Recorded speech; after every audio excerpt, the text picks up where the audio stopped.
It contains thousands of harmful chemicals, including dozens of known carcinogens. Kills more than 38,000 people every year in this country. Secondhand smoke is more than annoying for those who are forced to breathe it. It is dangerous and deadly. The good news is that many elected leaders have enacted common-sense laws that protect workers and citizens. From California to Florida to Maine, from New York to El Paso to Lexington and hundreds of other cities and states, these laws save lives, improve health, and even improve the business climate. As a bar owner, we had lots of concerns when the subject came up of smoke-free environment, mainly customer-related concerns. And because for years we'd always thought that the smokers were good drinkers and that people, even if they didn't smoke, they'd have a cigarette while they were having a glass of wine. And so, we didn't know whether those people would still come in, and if they did come in, would they enjoy themselves as much as they had in the past and spend, if you will, as much time and money in our establishments. Our greatest concern was that we were going to have loss of revenue. We have a lot of people from out of town. We have a lot of German officers that come in that are stationed here in El Paso, and there's just a lot of people that smoked. Because there is Ciudad Juarez, which is a next door city to us, that people had a choice of either going to a restaurant that allowed great food but that did not have a smoking area, and they could go to Ciudad Juarez and also be able to eat and smoke. We had some concerns about the economic impact of going smoke-free in all of our restaurants. Some of them are in convention areas where we get a lot of Asian and a lot of European conventioneers and tourists, and we had some concerns. One of our concerns was this would not end up being a level playing field because of tobacco concerns, which obviously have a lot of money, and they're trying to protect their investment, and some other groups that felt that they needed smoking. That was our concern, that they would put enough pressure on the legislators to create an exemption or to carve out a certain segment of the industry. And again, I go back to the argument, if it's really health, then there cannot be any exemptions.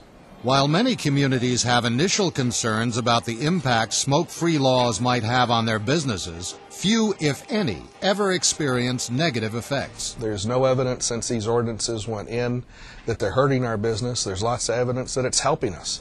People don't have to go through waits because of smoking and non-smoking. The restaurant feels better. The employees like it better. The 3 that are voluntarily non-smoking are stores that we've opened up in the last year, and they're doing great. Some of them have set sales records. As a bartender working in a smoke-free environment, I think the biggest advantage is not going home smelling like I've smoked a pack of cigarettes. It's not going to really hurt business like people think it's going to.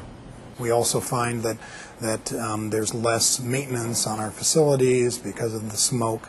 When we used to repaint our restaurants, the first thing we had to do was, kind of scrape off all the nicotine that was on the walls and all the smoke that was on the walls. And now when we go to repaint, we find that's not the case. The economic effect in the long run will be good for restaurants. I believe the economic impact of going smoke-free has not affected us in any way whatsoever. In fact, we found that we are doing better than we were.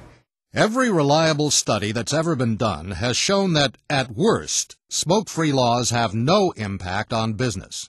These studies examine employment and sales data before and after smoke-free laws take effect, and show that many bars and restaurants are doing better than ever before. Even the popular Zagat survey of more than 30,000 New Yorkers found that the city's recent smoking ban, far from curbing restaurant traffic, has given it a major lift.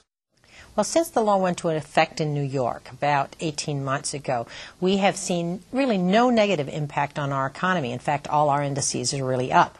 Customers and owners have easily adjusted to smoke-free workplace policies with few problems, despite predictions of doom and gloom by the tobacco industry and its allies. The enforcement of it in the cities where it is smoke-free by ordinance is very easy. 99% of the people obey the law. I think people caught on to it very, very quickly. And again, we were concerned about some of our foreign visitors, some of our foreign guests, and as it turns out, they were very understanding of the situation. More and more communities are going smoke-free and wondering why they didn't do it sooner.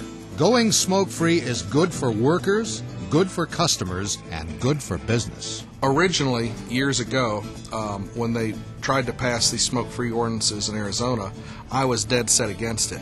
I don't like government intrusion. I don't like government telling us any more than the bare minimums of how to act. And I was really scared for the sake of the business. They passed it anyhow, and lo and behold, within just a few months, we knew it was a good thing. Based on our experience in New York City, I think we can reassure states and cities that are considering smoke-free laws that there has been and will be no negative economic impact in their communities as a result of these laws.